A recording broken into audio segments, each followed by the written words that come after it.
Mabrur yang terlambat, cinta dan cita-cita. Aldi dan Sari, sepasang kekasih muda dari sebuah desa kecil di Jawa Timur, dikenal sebagai pasangan romantis dan saleh. Mereka berdua rajin mengaji, aktif di kegiatan masjid, dan bercita-cita menunaikan ibadah haji sebelum usia 30 tahun. Namun penghasilan Aldi sebagai tukang ojek dan Sari sebagai penjual online tak sebanding dengan biaya haji yang terus melonjak. Kalau kita nunggu duit halal terus, kapan bisa ke Tanah Suci? Keluh Sari suatu malam sambil menatap langit-langit rumah kontrakan mereka. Aldi termenung. Ia ingin jadi suami yang baik, yang bisa mewujudkan impian Sari, maka ia pun mulai mencari jalan pintas. Dan jalan itu datang dalam bentuk pria tua asing bernama Mbah Kromo. Tumbal terselubung. Mbah Kromo adalah dukun tua yang tinggal di pinggir desa. Konon, ia bisa memberi kekayaan seketika dengan harga yang tak disebutkan terang-terangan. Ambil kendi ini, kata Mbah Kromo sambil menyerahkan kendi kecil yang tertutup kain kafan. Isi dengan darahmu sendiri, dan kuburkan di bawah pohon beringin dekat makam desa. Jangan tanya lebih. Aldi menuruti. Setelah itu, dalam waktu 1 minggu, order ojek daringnya meningkat drastis. Dagangan Sari pun laris seperti disulap. Dalam 3 bulan, mereka mampu mendaftar haji. Tanpa banyak pikir, mereka berangkat ke Tanah Suci. Tapi dari sejak tiba di Mekah, hal-hal aneh mulai terjadi. Tanah Suci tak menerima. Di Mekah, Sari sering mimpi buruk. Dirinya diseret ke neraka oleh tangan-tangan berdarah. Wajahnya terbelah dua, setengah tersenyum, setengah menangis. Aldi sering mendengar azan tapi dengan suara parau, seperti bisikan dari dasar kubur. Bau amis darah menyelimuti setiap kali ia hendak menyentuh Hajar Aswad. Saat di Arafah, mereka mendengar suara berbisik, tak diterima. Kalian bawa dosa besar. Di tengah malam padahal tidak ada siapa-siapa, seekor burung hitam terus mengitari tenda mereka. Ustaz pembimbing pun berkata pelan, "Hati-hati, nak, ada wajah kalian yang tak bersih di hadapan Allah." Aldi mulai curiga. Ia kembali mengingat kendi kafan dari Mbah Kromo. Ada janji yang belum ia tepati, atau mungkin ada harga yang belum lunas dibayar. Pulang tanpa ruh. Setibanya di tanah air, mereka disambut seperti pahlawan. "Pak Haji, Bu Hajah," ujar warga desa. Namun dari balik senyum itu, Aldi merasa hampa. Ia mulai melihat sosok dirinya berdiri di pojok kamar tubuhnya sendiri, tapi mata kosong. Sari pun berubah. Ia duduk memandangi cermin berjam-jam, lalu tertawa sambil berkata, "Wajahku gak berubah ya, meski udah haji. Tapi kenapa bau tanah terus yang aku cium?" Malam demi malam, tubuh mereka seperti dihisap sesuatu. Mereka tak bisa tidur. Tiap kali mata terpejam, mereka mendengar azan yang terbalik, dikumandangkan dari liang kubur, pulang yang tak pernah utuh. 3 hari setelah kepulangan dari Tanah Suci, suasana rumah Aldi dan Sari berubah muram. Rumah kontrakan yang dulu ceria kini sepi seperti kuburan. Gorden tak lagi dibuka, aroma aneh memenuhi udara campuran kemenyan dan amis darah. Sari lebih sering diam, bahkan tak mau menyentuh Al-Quran. Setiap kali ia mencoba mengaji, huruf-huruf hijayah seperti menari dan terbalik. "Aldi, kenapa di dapur ada pasir?" tanya Sari pelan suatu malam. Pasir itu halus, berwarna putih pucat seperti yang mereka injak saat wukuf di Arafah. Tapi ada bau busuk samar yang menyelinap dari sela-sela butirnya. Aldi hanya bisa menjawab dengan pandangan kosong. Ia juga menyadari, setiap tengah malam, kendi putih yang dulu dikuburnya selalu muncul kembali di teras basah, dingin, dan kadang terdengar suara ketukan dari dalamnya. Malam ketika Ka'bah muncul di cermin. Suatu malam, Sari berteriak histeris. Ia mengatakan bahwa saat berkaca, ia melihat bayangan Ka'bah, tapi dalam kondisi terbakar dan dikelilingi oleh ribuan sosok tanpa wajah yang bersujud ke arah yang salah. Aku salah, kita salah, isaknya sambil mencakar wajahnya sendiri. Semenjak itu, Sari mulai berhalusinasi. Ia bicara sendiri, terutama dengan suara kecil seperti anak-anak. Ia mengatakan bahwa ada anak kecil yang terus memanggilnya Ibu Haji dan memintanya untuk mengubur sesuatu. Di bawah kasur, ketika Aldi membongkar alas kasur mereka, ia menemukan gumpalan rambut, potongan kuku, dan segenggam emas mentah yang masih hangat. Jamaah dari dunia lain. Aldi makin kacau. Ia jarang keluar rumah. Namun suatu malam, saat lampu mati dan hanya ada cahaya bulan, ia melihat barisan jamaah haji lewat di depan rumahnya berjalan diam, mengenakan kain ihram yang compang-camping. Kulit mereka terkelupas dan mata menghitam. Mereka semua menatap ke arah rumahnya. Tiba-tiba salah satu dari jamaah itu, seorang wanita renta, mendekat, menempelkan wajahnya ke kaca jendela. Bibirnya bergerak tanpa suara, tapi Aldi mengerti jelas, "Kau belum lunas. 1 nyawa tak cukup." Tumbal tambahan. Keesokan harinya, tetangga depan rumah mereka Bulastri ditemukan meninggal mendadak kejang-kejang sambil memegang leher dan memuntahkan pasir. Warga geger, tapi Aldi tahu Tumbal mulai menagih.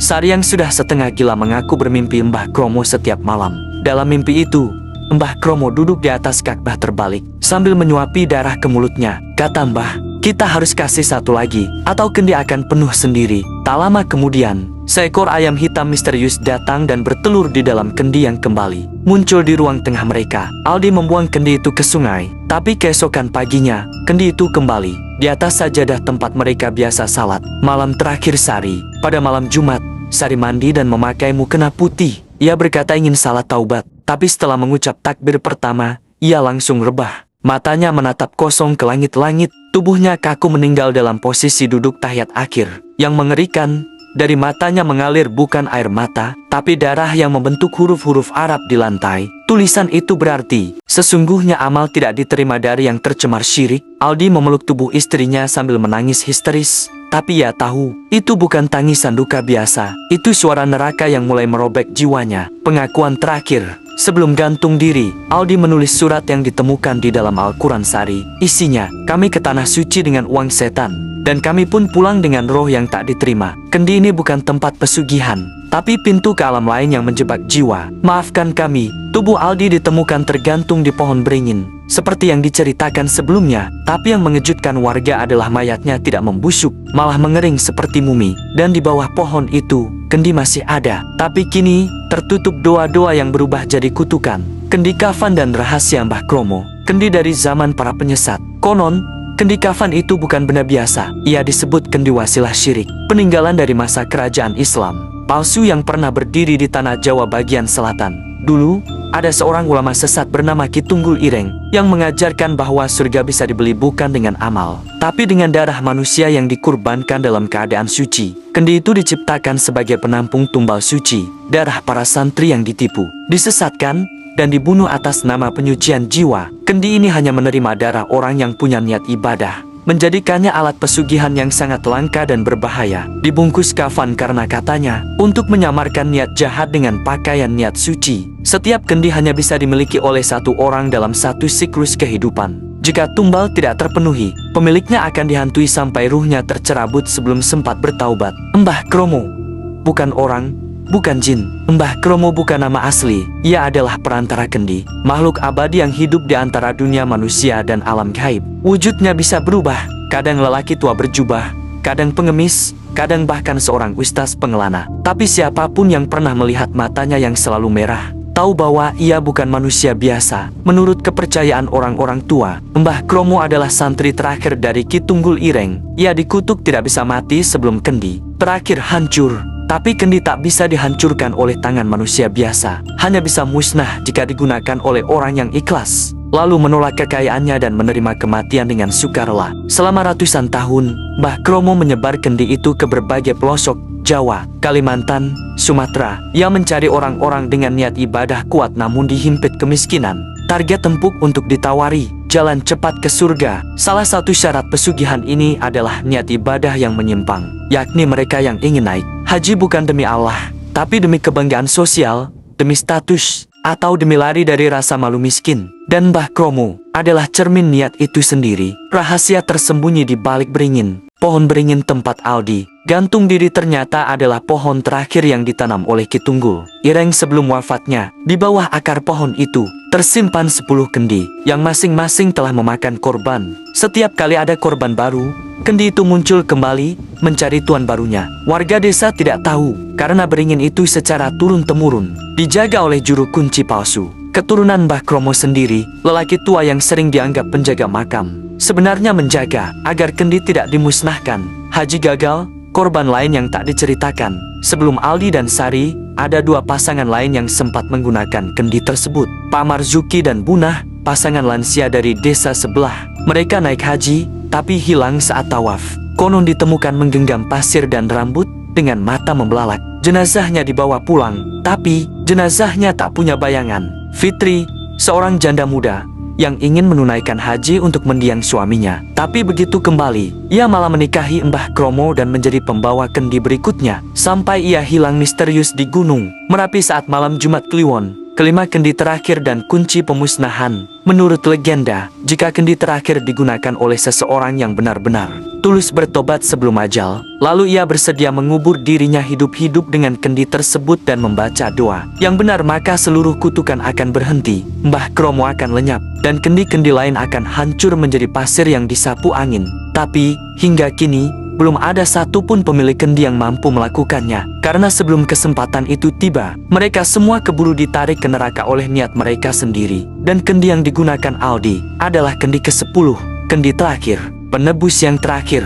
Zaki, anak penjual kain kafan. Beberapa tahun setelah kematian Aldi dan Sari, pohon beringin itu tetap berdiri. Mitos terus beredar, tapi masyarakat memilih diam hingga datang seorang pemuda bernama Zaki, anak seorang penjual kain kafan keliling dari kota sebelah. Zaki, yatim piatu sejak usia 5 tahun, tumbuh dalam kemiskinan. Namun ia dikenal jujur dan rajin. Ia selalu berkata, "Aku tidak punya apa-apa, tapi aku ingin mati dalam keadaan bersih." Suatu hari, ia bermimpi aneh, bertemu seorang wanita berkerudung putih yang menangis di bawah pohon beringin. Wanita itu menyerahkan kendi putih kepadanya dan berkata, "Hancurkan, agar aku bisa pulang." Zaki terbangun dengan tangan bau bunga melati, dan kendi kafan berada di ujung kakinya, melawan jalan pintas. Berhari-hari Zaki dihantui bisikan dari kendi itu, "Gunakan aku, semua utang lunas. Kamu bisa naik haji, tinggal di Mekah, hidup makmur. Cuma 1 tetes darahmu saja." Namun Zaki tak tergoda. Ia malah pergi ke kiai tua bernama Kiai Makmun, seorang ahli ruqyah dan penjaga ilmu kuno. Kiai Makmun berkata, "Kalau kau ikhlas, kau bisa jadi penutup kutukan ini. Tapi syaratnya berat, kau harus bersedia mati sebelum kaya." Zaki pun menerima. Ia memilih mengubur diri hidup-hidup di bawah pohon beringin bersama kendi itu, sambil membaca doa penolak syirik dan menyebut nama-nama Allah selama ia masih bisa bernapas. Proses itu disaksikan oleh Kiai Makmun dan 2 saksi. Setelah doa terakhir, tanah ditutup perlahan, dan malam itu, langit desa bergemuruh. Akhir dari Mbah Kromo. Ketika kendi terakhir terkubur bersama Zaki, pohon beringin meledak dalam sunyi, daunnya terbakar tanpa api, dan di kejauhan, suara tawa tua Mbah Kromo terdengar, lalu lenyap menjadi jeritan. Mbah Kromo sang perantara, sang penyesat niat, sang wajah dari jalan pintas ibadah lenyap dari muka bumi, dan kendi-kendi di seluruh Indonesia yang berasal dari pesugihan serupa retak sendiri. Beberapa kiai dan ustaz yang menyimpan rahasia pesugihan mendadak jatuh sakit, bahkan gila. Epilog Mabrur yang sebenarnya, Zaki tidak pernah dikenal masyarakat luas. Namanya hanya dikenang oleh Kiai Makmun dan 2 saksi lain. Namun suatu malam, jamaah masjid dikejutkan oleh suara azan subuh yang indah. Padahal tidak ada muazin. Ketika mereka datang, di atas bekas pohon beringin itu berdiri batu nisan sederhana bertuliskan, "Zaki bin Abdullah, naik haji bukan soal pergi jauh, tapi soal mendekat dengan hati bersih." Di bawah nisan itu, bunga melati selalu tumbuh tanpa pernah ditanam. Pesan moral cerita, ibadah bukan soal pencapaian, tapi keikhlasan. Banyak orang ingin cepat ke surga, tapi tergoda menggunakan jalan pintas yang justru menjauhkan mereka dari ridha Tuhan. Kendi kafan adalah simbol niat yang rusak, membungkus dosa dengan kain putih, berharap tampak suci di luar tapi kosong di dalam. Haji, seperti ibadah lainnya, hanya diterima jika datang dari rezeki bersih dan hati yang jujur. Seperti Zaki, kadang kita harus memilih jalan berat, bahkan kehilangan dunia, untuk mendapat akhirat. Tapi itulah hakikat mabrur. Bukan kaya, bukan status sosial, melainkan diterima oleh Yang Maha melihat isi hati.